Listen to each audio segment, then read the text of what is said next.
नमस्कार दोस्तों, welcome all of you NK geography point पर आप सबका स्वागत। जैसा कि पीछे स्क्रीन बोर्ड पर आपको नजर आ रहा है, एक कॉमन क्वेश्चन। आज का ये सेशन एक कॉमन क्वेश्चन को लेकर के हम डिस्कस करने वाले हैं। जो स्टूडेंट भूगोल विषय से जुड़े हुए हैं, भूगोल विषय में तैयारी करते हैं, उनके सामने पीजी और बीएड की हुई है, नेट जिनका क्लियर है, सेट जिनका क्लियर है, अभी अभी जिन्होंने असिस्टेंट प्रोफेसर का तृतीय पेपर एग्जाम दिया है, या कुछ ने एग्जाम नहीं दिया बट ज्योग्राफी में पीजी और बीएड है, उन बच्चों का एक कॉमन क्वेश्चन है इस समय कि असिस्टेंट प्रोफेसर और स्कूल व्याख्याता, इन दोनों में से किसकी तैयारी करें। असमंजस की स्थिति है। जहां तक जब तृतीय प्रश्न पत्र का पेपर हुआ था और उसके बाद मैंने एक वीडियो मेरे चैनल पे डाला था, उसके बाद कई बच्चों के मैसेजेस आए जिनसे मेरी बात भी हुई। उसके बाद मुझे एक चीज निकल करके आई कि जो बच्चों में कंफ्यूज है ज्योग्राफी के बच्चों में, और जो ज्योग्राफी के बच्चे नहीं है और उनमें भी यदि अपने अपने सब्जेक्ट को लेकर के कंफ्यूज है, तो मैं 10-15 मिनट तक इस सेशन में आपसे डिस्कस करूंगा और मैं अच्छी तरीके से ये बताने की कोशिश करूंगा कि कौन बच्चे अपने नॉलेज के हिसाब से, अपनी तैयारी के हिसाब से किस फील्ड में जाएं तो उनके लिए बेटर रहेगा। और जहां तक मैं समझता हूं कि इस क्लास के बाद आप अपनी डायरेक्शन तय कर लेंगे कि हमें स्कूल लेक्चर में क्या करना है, किस तरीके से करना है, या एपी के अंदर क्या करना है, किस तरीके से करना है। और विशेष करके ये डाउट्स उस समय क्रिएट हुआ है जब असिस्टेंट प्रोफेसर का तृतीय पेपर कंप्लीट हो गया। और तृतीय पेपर कंप्लीट होने के बाद बच्चों की 3-4 कैटेगरी बन गई। जो एपी से तैयारी कर रहे थे या जिन्होंने तैयारी नहीं की, वो भी अब दौड़ में आए हैं। 3-4 कैटेगरी बन गई। मैं 3-4 कैटेगरी पर अच्छी तरीके से डिस्कस करके बताऊंगा कि किस कैटेगरी के स्टूडेंट को किस तरीके से बिहेव करना चाहिए अपनी तैयारी के साथ। देखो, इस समय ज्योग्राफी की मैं बात करूंगा, आप अपने सब्जेक्ट को उस हिसाब से देख लेना, अगले अलग सब्जेक्ट के हैं तो। जैसे ही एपी का तीसरा प्रश्न पत्र कंप्लीट हुआ तो हमारे सामने एक ऐसे बच्चे निकल करके आए जो मोर इंटेलिजेंट है, या यूं कहें जिसकी प्रिपरेशन बहुत ही शानदार है। एपी की प्रिपरेशन या तो कुछ पिछले एग्जाम के अंदर कुछ एक नंबर से रहे, या उन्होंने पिछला एग्जाम दिया था, अच्छा अनुभव है स्कूल एजुकेशन में, लेक्चर बने हुए, या लेक्चर की भी 1-2 बार दिया। इस बार उन्होंने कोर्स करीबन 3 से 4 बार बढ़िया ढंग से कर लिया, या 2 बार बढ़िया ढंग से कर लिया, और उनका तीसरा पेपर बढ़िया गया है या एवरेज गया है। एक तो वो बच्चे हैं, मैं इनको 100% कहूंगा कि आपको असिस्टेंट प्रोफेसर की ही तैयारी करनी है। कैसे करनी है मैं 2 मिनट आप पर भी दूंगा बाद में। इसमें देखो, अभी मैंने कैटेगरी बताते ही आपके दिमाग में 2 तरह के बच्चे आए हैं, या आप 2 बच्चों की कैटेगरी में हो सकते हो। एक वे बच्चे हैं जो थर्ड पेपर में 30 या 30 प्लस मार्क्स लाए हैं। मैं कहता हूं आप रुकना मत, आपको केवल और केवल इसकी तरफ ही ध्यान देना है। और दूसरा वे बच्चे जिनके 25 से लेकर के 30 के बीच में नंबर है, मैं 101% कहूंगा कि आपको एपी की तरफ ही जाना है, असिस्टेंट प्रोफेसर की तरफ ही जाना है। और यदि कुछ बच्चे 20 के आसपास है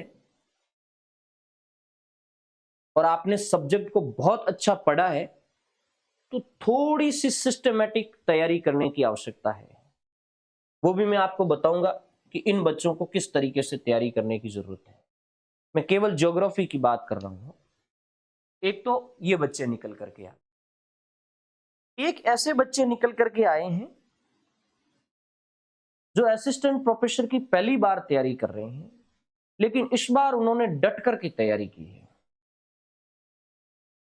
शानदार तैयारी की है और अच्छी तैयारी है उनकी, लगभग इनके बराबर ही जा रहे हैं, बट इनसे हो सकता है कि इनका एक्सपीरियंस बहुत ज्यादा है और इनका एक्सपीरियंस कम है। तो ऐसे बच्चे हैं जिन्होंने पहली बार एपी की तैयारी की है और तृतीय प्रश्न पत्र के एग्जाम होने से पहले कम से कम 2 या 3 बार अपने सिलेबस को बढ़िया ढंग से तैयार कर लिया है।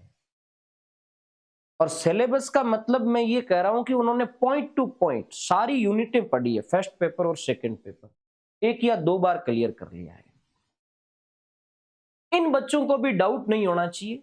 मैं इन बच्चों के संदर्भ में भी कहूंगा कि आप भी इस कैटेगरी के अंदर आते हैं। आप अपने आप को उन्हीं बच्चों से, देखो कई बार आता है कि सर मैं पहली बार तैयारी कर रहा हूं और कुछ बच्चे जिन्होंने 2-2 बार दिया हुआ है उनका लेवल मेरे से ज्यादा होगा। मैं कहता हूं कि आपने 2-3 बार ढंग से पढ़ा है और आपके पास इतना बिलीव पावर है कि मैं बहुत कुछ ज्योग्राफी के अंदर स्ट्रांग हूं या मेरे सब्जेक्ट में स्ट्रांग हूं, तो आप इसी स्ट्रेटजी के साथ लगे रहिए। चाहे आपका 30 या 30 प्लस नंबर है, मैं 100% कहूंगा कि आपको एपी की तरफ ही जाना है और अपनी रणनीति जो आपने बना रखी है उसी रणनीति के हिसाब से चलना है, क्योंकि रणनीति आनंद तभी आता है जब खुद की रणनीति पे वो चलते हैं। और यदि आप 25 से 30 के बीच में हैं, कोई घबराने की आवश्यकता नहीं है, सब्जेक्ट आपका स्ट्रांग है तो आप डेफिनेटली एपी की तरफ जाइए। और यदि आप 20 से 25 के आसपास है या 20 के आसपास है तो भी अभी मानसिकता एपी की रखनी है, बट स्ट्रेटजी में थोड़ा बदलाव करना है। इन दोनों के लिए मैं हल्का सा एक अलग से सेशन लूंगा लास्ट के अंदर, अभी बताऊंगा कि इन दोनों बच्चों को क्या करना है। उसके बाद तीसरी कैटेगरी के ऐसे बच्चे हैं जिन्होंने ज्योग्राफी की लेक्चरर की तैयारी की है। ऐसे बच्चे हैं जिन्होंने लेक्चरर एक आध बार दिया है लेकिन हुआ नहीं है। समझ रहे हैं इस बात को? अभी भी वो लेक्चरर सिलेबस की तैयारी करते आए। जैसे ही उसने थर्ड पेपर दिया तो थर्ड पेपर में 2 कैटेगरी बन गई। एक कैटेगरी ऐसा बच्चा जो लेक्चरर में अच्छा कर रहा था और उसने 30 प्लस नंबर लाया और उसका सपना जाग गया। पहले उसका सपना नहीं था एपी का, उसने पहले बिल्कुल नहीं पढ़ा है, एग्जाम से पहले ज्योग्राफी को पढ़ा ही नहीं एपी के पर्पज से, वो केवल लेक्चरर की ही तैयारी करता आ रहा था। अब जैसे ही 30 प्लस नंबर आए उसका सपना जग गया कि मुझे तैयारी करनी चाहिए, 101% मुझे तैयारी करनी चाहिए। मैं इस बच्चे को जो 30 प्लस नंबर लेकर के आया है, अभी इसका सेकेंड पेपर क्लियर नहीं है। फर्स्ट पेपर के अंदर 4 जो टॉपिक जो मुझे बच्चों ने बताया है हमारी ये प्रॉब्लम है, रिसर्च मेथोडोलॉजी, जियो स्पेशियल टेक्निक्स और कार्टोग्राफी और स्टैटिक्स, वो अभी तक अते पते में ही नहीं है। सेकेंड पेपर के अंदर सोशियो कल्चर ज्योग्राफी पूरी तरीके से बाहर है आपकी पहुंच से, और सेटलमेंट पॉलिटिकल के कुछ चैप्टर जो लेक्चरर में थे वो पढ़े हैं। रीजनल प्लानिंग बिल्कुल आपके क्राइटेरिया से बाहर है। उन बच्चों को मैं इनकी कैटेगरी में रखूंगा जो यहां 20 के आसपास नंबर ला रहे हैं। इनका प्लानिंग वो होगा, मैं अभी बताऊंगा। और आपको क्या प्लानिंग करनी है एपी की या लेक्चरर की, बड़ी सोच समझ करके करनी है। और उसके बाद चौथे वे स्टूडेंट है जो बिल्कुल नए हैं, बिल्कुल न्यू है, जिन्होंने पीजी किया है, नेट या तो पिछला हो गया है, सामान्य वे में हो गया, कोई स्पेसिफिक पढ़ा नहीं, थोड़ा बहुत पीजी ढंग से पढ़ी और ओल्ड प्रश्न पत्र के सारे नेट हो गया। और उन्होंने जैसे ही थर्ड पेपर दिया और थर्ड पेपर देते ही उनके 30 प्लस नंबर आए, आ सकते हैं क्योंकि जीके के अंदर होशियार बच्चे थे। और उनको लगता है कि मैं एपी निकाल लूंगा, ऐसा भाव उसमें जग गया कि मैं एपी निकाल लूंगा। इनका ज्योग्राफी 0 है अभी तक कंपटीशन के मामले में। अब मुझे नहीं लगता कि इन 4 कैटेगरी से अलग कोई बच्चे नजर आ रहे हैं। ये 4 कैटेगरी के बच्चे, इन चारों की अपनी अपनी स्ट्रेटजी है। अब बच्चों को खुद की स्ट्रेटजी मालूम नहीं हो रही है, तब मैं शॉर्ट ऑफ व्यू से स्ट्रेटजी बता देता हूं कि इन चारों को क्या करना चाहिए। मेरी नजर में वो सही रहेगा या एक स्टूडेंट के लिए वो सही रह सकता है। तो सबसे पहले ये जो कैटेगरी के बच्चे हैं, लेक्चरर 30+ लाने वाले, जो लेक्चरर की तैयारी कर रही हैं, पहले उन्होंने एपी बिल्कुल नहीं पढ़ा है, बिल्कुल ही नहीं पढ़ा है, केवल लेक्चरर को पढ़ा है। लेक्चर पढ़ा है मतलब एपी का 50% कोर्स पढ़ा है ये बच्चे। और इधर क्या, ये 30+ ले आए तो इनका वो जो है ना भाव जाग गया। और इसके अंदर जो 25 या 20 के आसपास बैठे हैं, उन बच्चों के लिए मैं अलग बताऊंगा। तो इनके 30+ नंबर आ गए, इन बच्चों के 20 के आसपास नंबर आ रहे हैं। इनसे मैं ये कहना चाहूंगा कि आप असिस्टेंट प्रोफेसर का सिलेबस उठाइए और उसमें जो लेक्चरर का सिमिलर सिलेबस है, यानी लेक्चरर्स का मिलता जुलता सिलेबस है, करीबन 60% सिलेबस है। मैं आपको बता ही देता हूं। फर्स्ट जो आपका फर्स्ट यूनिट है, फर्स्ट पेपर है, उसके अंदर history of geographical thoughts, geomorphology, climatology, oceanology, environment geography और कार्टोग्राफी, कार्टोग्राफी के कुछ चैप्टर ये लेक्चरर में है। और सेकंड पेपर के अंदर आपका कुछ इकोनॉमिक्स से है, एग्रीकल्चर के 1-2 कंसेप्ट है, इंडस्ट्रियल के भी 1-2 कंसेप्ट है, रीजनल प्लानिंग नहीं है, पॉपुलेशन थोड़ा है, सेटलमेंट भी थोड़ा है, पॉलिटिकल है, ज्योग्राफी ऑफ इंडिया और ज्योग्राफी ऑफ राजस्थान है। आपको अगले 2 महीने तक, 2 महीना मीन्स मैं कहता हूं मार्च, मिड मार्च तक लेक्चरर का जो पोर्शन है और आपके असिस्टेंट प्रोफेसर के अंदर अच्छी तरीके से आता है, बिल्कुल बढ़िया ढंग से आप उसको 100% तैयार कर लीजिए। ये बच्चे हैं जो मोर वाले और जो पहली बार एपी दे रहे हैं, इनको तो मैं ये कहूंगा कि आप जैसे अपने एपी का ज्योग्राफिकल थॉट पढ़ते हैं, उसमें जैसे लेक्चरर के अंदर बहुत कम दे रखा है, यूनानी, रोमन, भारतीय उनको दे रखा है, जबकि असिस्टेंट प्रोफेसर के अंदर अमेरिकन और उनको भी दे रखा है। साथ ही साथ वो जो कंसेप्ट दे रखे हैं 20th सेंचुरी में चेंजिंग पैराडाइम दे रखे हैं, उनको भी आपको ढंग से पढ़ना है। यानी ज्योग्राफिकल थॉट आपको पूरा पूरा पढ़ना है, ओशोनोग्राफी आपको पूरी पूरी पढ़नी है इन दोनों बच्चों को। ये जो टॉप वाले यानी एपी जिसकी अच्छी तैयार की हुई है दोनों ही कैटेगरी में और 20 के आसपास रह रहे हैं, आपको ज्योग्राफिकल थॉट सारे तैयार करने, भले ही वो लेक्चरर में नहीं है। करने कितने हैं? 2 महीने। यानी आपका मिड मार्च तक आपको लेक्चरर वाले चैप्टर ही ढंग से तैयार करने हैं। और जो लेक्चरर में नहीं है, मैं कहता हूं कि आपको उस तरफ बहुत कम ध्यान देना है। यदि कोई टेस्ट सीरीज ज्वाइन कर रखी है या आपने कोई पीडीएफ, हल्का पीडीएफ नोट्स कहीं से उपलब्ध कर लिया है, तो उसको रोजाना घंटा भरिए उस सेकंड पेपर पे दे सकते हो। बाकी मैक्सिमम टाइम आप फर्स्ट पेपर या लेक्चरर वाले पे ही दोगे। और इन बच्चों की स्ट्रेटजी तो लेक्चरर और 30+ है, इनकी तो बिल्कुल और बिल्कुल लेक्चरर पर ही चलनी चाहिए अगले 2 महीने तक। और इन बच्चों को बिल्कुल भी अपना ध्यान डाइवर्ट नहीं करना है। जो असिस्टेंट की बहुत शानदार तैयारी कर रहे हैं, चाहे 3 बार से कर रहे हैं या पहली बार कर रहे हैं, जिन्होंने कोर्स अपना बहुत स्ट्रॉन्ग कर लिया है, नंबर आपका 30 या 30+ जा रहा है या 25 और 25+ जा रहा है, 30 वाली छोड़ दो, 25 या 25+ है और जिनका सिलेबस ढंग से तैयार हो चुका है 2-3 बार, आपको कुछ भी नहीं देखना है, केवल और केवल असिस्टेंट प्रोफेसर की तरफ ही देखना है। लेक्चरर आप झटके में निकाल दोगे बिना पढ़े, ये मैं गारंटी के साथ कहता हूं। कोई इट बट होने की जरूरत नहीं है। 25 नंबर तक वाले को हिलने और डुलने की आवश्यकता नहीं है। 20 के आसपास नंबर है।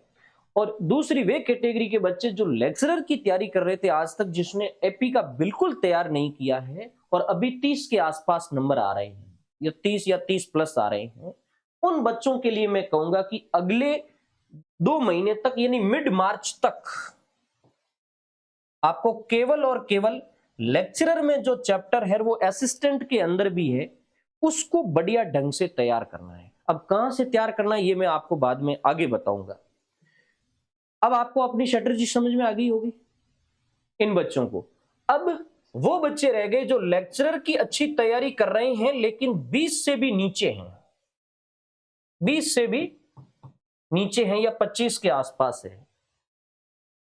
और एक वे बच्चे जो बिल्कुल न्यू है, चलो 20 से नीचे है, इनकी मैं एक अलग रणनीति बता देता हूं। जो 20 या 20 से नीचे लेकिन लेक्चरर को उसने ढंग से पढ़ा है, कहीं से कोर्स ले रखा है या किताब के अंदर से बहुत बढ़िया ढंग से पढ़ा है, आपको अभी एपी के ख्वाब से थोड़ा दूर रखना है। क्योंकि मैं झूठ में नहीं कह सकता, इतना झूठ भी नहीं कह सकता कि आपका पेपर दोनों के अंदर 60% मटेरियल आपका क्लियर नहीं है। यानी आप स्कूल एजुकेशन में लेक्चर भी नहीं बने, इनमें वो लोग हैं जो स्कूल एजुकेशन में लेक्चर भी नहीं है और स्कूल एजुकेशन में लेक्चर वाले वो इस कैटेगरी के अंदर है। तो मैं इतना तो झूठ नहीं कहूंगा। आप यदि 20 और 25 के आसपास है और आपका सेकंड पेपर बिल्कुल तैयार नहीं है, लेक्चर के पर्पज से आपने थोड़ा बहुत पढ़ा है, तो आपको एपी के ख्वाब से दूर रहना है। आपको प्योरली लेक्चरर का सिलेबस उठा लेना है और आपको कंटिन्यूअसली मार्च एंड तक लेक्चर के हिसाब से ही बढ़ना है आगे। बिल्कुल लेक्चरर के हिसाब से ही, कोई भी लेक्चरर से एक्स्ट्रा चीज नहीं पढ़नी है। जबकि मैंने इनको जो 30 प्लस थे इनको कुछ एक्स्ट्रा बात भी कही है कि आपको जैसे ज्योग्राफिकल थॉट पढ़ते हैं तो थॉट के अंदर बिहेवियरलिज्म, पॉजिटिविज्म, रेडिकलिज्म, वो सारा दिया हुआ जो लेक्चर से अलग है, उसको भी थोड़ा थोड़ा देख लेना। ये बात मैंने इनको बताई थी, ये बात मैं आपको नहीं बताऊंगा। आपको केवल और केवल लेक्चर देखना है।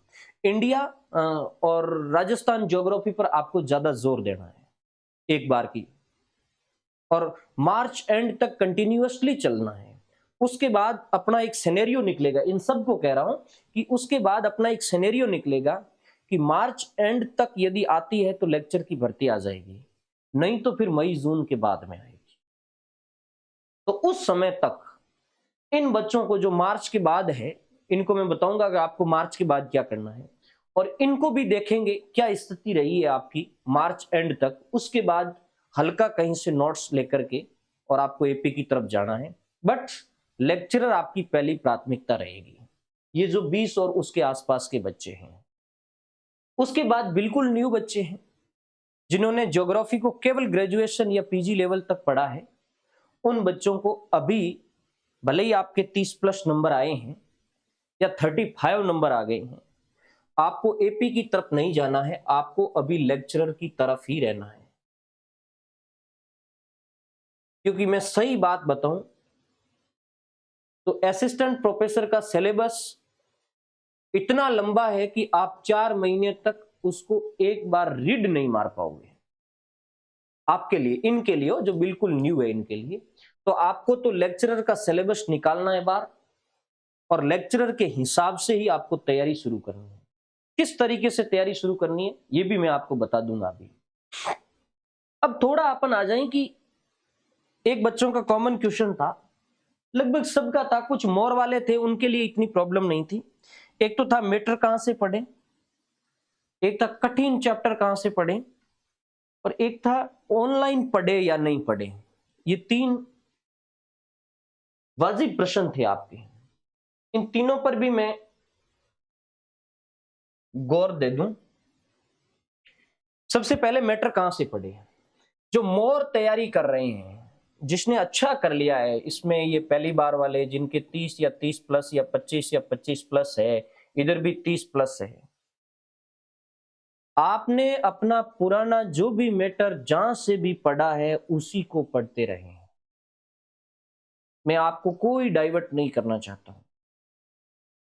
आपने अच्छी बुकों से पढ़ा है, उसमें अंडरलाइन किया होगा, उसके नोट्स बनाए होंगे, उसी को पढ़ते रहिए।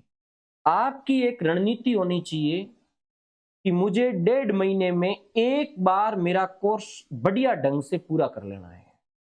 1.5 महीने में, 1.5 महीने का मतलब हो गया फरवरी एंड तक। फरवरी एंड तक आपको एक बार आपका कोर्स ढंग से हो जाना चाहिए, और बराबर टाइम देते हुए पहले पेपर और सेकंड पेपर को। और इसमें पहले पेपर और सेकंड पेपर को बराबर टाइम देने के साथ साथ आपको यह ध्यान रखना है कि जो आपका स्ट्रॉन्ग पार्ट है, जैसे बराबर टाइम देने का मतलब रोजाना 10 घंटे पढ़ते हैं तो आप 5 घंटा सेकंड पेपर को और 5 घंटा फर्स्ट पेपर को दीजिए। अब रोजाना दोनों को दो ये जरूरी नहीं, जैसे आपने सप्ताह का टाइम टेबल बना दिया तो सप्ताह में 3 दिन फर्स्ट पेपर को दे रहे हैं, 3 दिन सेकंड पेपर को दीजिए। अब उन जो बराबर टाइम दे रहे हैं उसमें आधा टाइम फर्स्ट पेपर को और आधा टाइम सेकंड पेपर को दे रहे हैं, उसमें आपको जहां तक मेरी सोच समझ है ये करना चाहिए कि उस पेपर में कठिन चैप्टर है उस पर थोड़ा ज्यादा जोर देना है, और जो आपके लिए इजी चैप्टर है, जैसे जियोमॉर्फो आपने अच्छा कर लिया, क्लाइमेटो अच्छा कर लिया, ओसोनो अच्छा कर लिया, इन्वायरमेंट अच्छा कर लिया, जियो स्पेशियल आपकी कमजोर है या थोड़ी वीक है, अच्छी तरीके से नहीं पढ़ी, कार्टोग्राफी थोड़ी कमजोर है, थोड़ा आप उसमें टाइम बढ़ा दीजिए। ये केवल टाइम टेबल में मैनेज करना है विद्यार्थियों, आपकी रुचि जग जाएगी ऐसे टाइम टेबल में पढ़ने में। तो आप फरवरी एंड तक अपने कोर्स को एक बार बिल्कुल कंप्लीट कर लीजिए, और जो कंसेप्चुअल चीजें, जो अवधारणात्मक चीजें आपने 2-3 बार पहले पढ़ी है, उसके बाद आप अभी टेस्ट सीरीज भी कोई ज्वाइन कर रहे होंगे, एमसीक्यूज भी निकाल रहे होंगे या पीवाईक्यूज भी निकाल रहे होंगे, तब आपको आपके सामने ये आ जाएगा कि सर मेरे उस पोर्शंस में नंबर कम आ रहे हैं या वहां मेरे नंबर कम पड़ रहे हैं, उस पोर्शंस को थोड़ा दोबारा रिवाइज करना है। और आपके चैप्टर में जो आपने जहां से पढ़ा है चैप्टर, जैसे जिस बुक के अंदर पढ़ा है, हो सकता है कि वो चीज उस बुक में नहीं है या किसी ने नोट्स से पढ़ लिया उस नोट्स में नहीं है, तो फिर उसमें उसको बुक में जाने की कोशिश कीजिए, गाइड और नोट्स से बाहर निकल करके बुक में जाने की कोशिश कीजिए, वहां से सॉल्व हो जाएगा। और ये जो बच्चे हैं फरवरी एंड तक अपना कोर्स एक बार कर लेंगे, उसके बाद आपके दिमाग में एक रणनीति आएगी कि अब मुझे फटाफट क्विक रिवीजन करना है, मार्च एंड तक, मार्च या अप्रैल तक एक बार फिर से क्विक रिवीजन करना है। फिर उस समय पीवाईक्यूज और एमसीक्यूज ज्यादा से ज्यादा निकालने हैं। जो आपने टेस्ट सीरीज दे रखी है उस टेस्ट सीरीज में हमेशा जो प्रश्न आपका गलत जाता है उसको आप नोट करके रखिए रफ बुक के अंदर, उसको बार बार आपको रिवाइज करना है। और फिर अंत में 1 महीना रहेगा, उसमें मैक्सिमम पेपर सॉल्व और जो आपका क्विक रिवीजन है वो होता रहेगा। ये उन बच्चों की स्ट्रेटजी में 100% दावे के साथ कहता हूं कि इस स्ट्रेटजी के साथ जो आगे बढ़ेगा वो निश्चय ही सफल हो जाएगा। ये तो उन बच्चों की हो गई, मोर वालों की। और इनके लिए जो मैं कठिन चैप्टर है, जैसे कार्टोग्राफी हो गया, जियो स्पेशियल टेक्निक्स हो गया, या रिसर्च मेथोडोलॉजी हो गया, आपने जिस भी बुक से पढ़ा है अच्छी तरीके से पढ़ लीजिए, आप उनसे बाहर इधर उधर जाने की आवश्यकता नहीं है। और मैंने मेरे जो सिलेबस विश्लेषण का दे रखा है यूट्यूब पे, मैंने बताया है किस किस यूनिट में आपको क्या क्या पढ़ना है, वो भी आप देख लीजिए। और जियो स्पेशियल टेक्निक्स का मेरे एप्लीकेशन एन के ज्योग्राफी पॉइंट, ये मेरा एप्लीकेशन है, उस पर मैंने कोर्स भी डाल रखा है, एन के geography point. Google play store में जाकर के आप एन के ज्योग्राफी पॉइंट ऐप पर जाकर के, और जियो स्पेशियल टेक्निक्स नाम से कोर्स चल रहा है, वो स्थानिक तकनीकी नाम से, उसमें 25-27 क्लासें डाली हुई है इसकी। और एक कोर्स चल रहा है सिलेबस विश्लेषण का, उसमें जो यूट्यूब पे डाले हुए वीडियो हैं वो हैं, और अब मैं कुछ उसमें स्पेशल क्लास डाल रहा हूँ। स्पेशल क्लास मतलब जो ज्योग्राफी के टफ सब्जेक्ट है, टफ टॉपिक है, उन टफ टॉपिकों की कुछ क्लास डाल रहा हूँ। हो सकता है आपके लिए वैल्यूएबल लगे तो आप उस पर शेयर होइए, बाकी आप ऑनलाइन के अंदर ज्यादा माथापच्ची मत कीजिए। जो आपको जरूरत है, जो समझ में नहीं आई है, अब जैसे किसी बच्चे ने कोर्स खरीद रखा है, तो कोर्स खरीद रखा है तो अब केवल वही चीज पढ़े जो आपकी समझ से बाहर है, जैसे कार्टोग्राफी है, रिमोट सेंसिंग है, वही पढ़े, बाकी को आप कोर्स से पढ़ने की कोशिश मत करें। इन बच्चों को कह रहा हूं मैं। उसके बाद जो लेक्चर कैटेगरी के बच्चे हैं 30 प्लस नंबर ला रहे हैं और इधर 20 से कम नंबर ला रहे हैं, इन बच्चों का मेरा ये कहना है कि आप मिड मार्च तक आपको केवल और केवल लेक्चरर के जो टॉपिक है और असिस्टेंट प्रोफेसर में है उसको बढ़िया ढंग से तैयार करना है। अब आपके सामने एक दुविधा होगी, हालांकि इनके सामने तो वो नहीं होगी क्योंकि इनके पास तो बुकें थी, जो 20 से कम थे और जिन्होंने एपी की ढंग से तैयारी की थी, इनके पास बुक अवेलेबल थी। इन्होंने सेकंड पेपर का भी ढंग से पढ़ा है, फर्स्ट पेपर में जियो स्पेशियल, कार्टोग्राफी टेक्निक्स वगैरह बढ़िया ढंग से पढ़ी है, तो इनके पास मैटर की समस्या तो नहीं होगी। इनके पास मैटर की समस्या होगी, क्या मैटर पढ़े और कहां से मैटर पढ़े। तो अभी आपके पास यदि कोई कोर्स ले रखा है और उसके नोट्स है, तो आप स्कूल लेक्चरर का जो चैप्टर आपका है वो उस नोट्स से पढ़ने के बजाय आपके पास जो बुकें हैं जो आपने स्कूल लेक्चरर के अंदर पढ़ी होगी, या तो कोई आपने गाइड पढ़ी होगी या आपने ऑथेंटिक बुक पढ़ी है, जैसे फिजिकल ज्योग्राफी के लिए आपने सविंदर सिंह को पढ़ा होगा या बीसी जाट को पढ़ा होगा, इन्वायरमेंट के लिए सविंदर सिंह को पढ़ा होगा आपने, या जो भी आपके पास बुक है, उस बुक में जो चीज आपने पढ़ी हुई है, नई नहीं, जो चीज पढ़ी हुई है उसको वापस पढ़ना है। ज्योग्राफिकल थॉट जैसे आपने माजिद हुसैन को पढ़ा है तो वहां से वापस पढ़ना है। और आपके पास कोई अच्छी गाइड है, जैसे लेक्चरर की आपके पास पहल की गाइड थी, तो उसके अंदर जो चैप्टर मिल जाए वो वहां से पढ़ लेना। कुछ एक्स्ट्रा है, जैसे इन बच्चों के लिए मैं कह रहा हूं कि आपको जैसे ज्योग्राफिकल थॉट में व्यवहारवाद भी पढ़ना है, पॉजिटिविज्म भी पढ़ना है, रेडिकलिज्म भी पढ़ना है, तो वो चीज आप माजिद हुसैन में से किसी ऑथेंटिक बुक में से पढ़ लीजिए। कोई घबराने की जरूरत नहीं है। आप ऐसे सोचोगे कि हम इधर उधर हाथ पांव मारेंगे, हमारा समय निकल जाएगा, आप अपना टाइम बढ़ा दीजिए। यदि आपको अपना सिलेक्शन लेना है तो आप 12 घंटे के बजाय 16 घंटा पढ़िए। तो आपको अपने पास जो मैटर अवेलेबल है, लेक्चरर का जहां से पढ़ा है वहीं से पढ़ना है। इनको भी मैं कह रहा हूं कि आपने शुरू में जो मैटर जहां से पढ़ा है, आपने किसी गाइड से पढ़ा है या कोर्स के नोट्स से पढ़ा है या आपने बुक से पढ़ा है, आप वहीं से पढ़िए। अब मैटर चेंज करने की कोशिश मत कीजिए। अगले 2 महीने तक वही पढ़ना है जो लेक्चरर के अंदर है, और साथ ही साथ आपको रोजाना 20-25-30 प्रश्न निकालते रहने हैं। कोई टेस्ट सीरीज ज्वाइन कर रखी है आपने, तो उस टेस्ट सीरीज में कहां गलत जा रहा है लेक्चर वाले चैप्टर में, उस पर ज्यादा ध्यान देना है। उसके बाद मिड मार्च तक ये क्लियर हो जाएगा कि स्कूल लेक्चरर की वैकेंसी आएगी या नहीं आएगी। यदि मिड मार्च तक स्कूल लेक्चरर की वैकेंसी नहीं आती है तो आपका लेक्चर पोर्शन एकदम कंप्लीट हो जाएगा। उसके बाद अगले 1.5 महीने तक आपका पूरा फोकस सेकंड पेपर के बचे हुए टॉपिक और फर्स्ट पेपर के जो कार्टोग्राफी या प्रैक्टिकल के बचे हुए टॉपिक है उस पर देना है। 1.5 महीने में वहां मैं आपको अलग से बताऊंगा कि ये पढ़ना कहां से। फिर उसको आपको किताबों में से नहीं पढ़ना है, किसी गाइड में से उठा लेना है या किसी नोट्स में से आपको उठा लेना है, और वहां से आप फास्टली 1.5 महीने में एक बार कोर्स से अच्छी तरीके से परिचित हो जाएंगे। फिर अगला जो 1 महीना रहेगा, अगले 15-20 दिन रहेंगे, तो उसमें जो आपके कमजोर, बिल्कुल कमजोर रह गए, क्योंकि आप टेस्ट सीरीज दोगे तो आपको पता चल जाएगा कि इसमें मैं अभी भी कमजोर हूं, उस कमजोर पार्ट्स को ही देखना है। तो फिर आप लगभग इनके पास आ जाओगे, और इसमें मोर टैलेंट कोई होगा तो चांस भी बन जाएगा। ऐसा नहीं है कि जिसको ज्योग्राफी पे खुद पे बहुत ज्यादा बिलीव है उसके अच्छे चांस बन जाएंगे।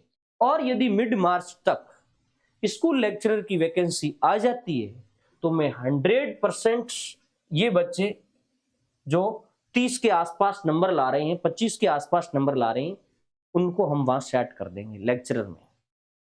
और उनमें इनमें जो मोर क्रीम होगी, जिन्होंने बहुत अच्छा कर लिया होगा मिड मार्च तक और साथ ही साथ सेकंड पेपर भी कुछ पढ़ लिया होगा यदि, तो फिर वो इसके साथ एडजस्ट हो सकता है, वो उसकी रिस्क पर रहेगा।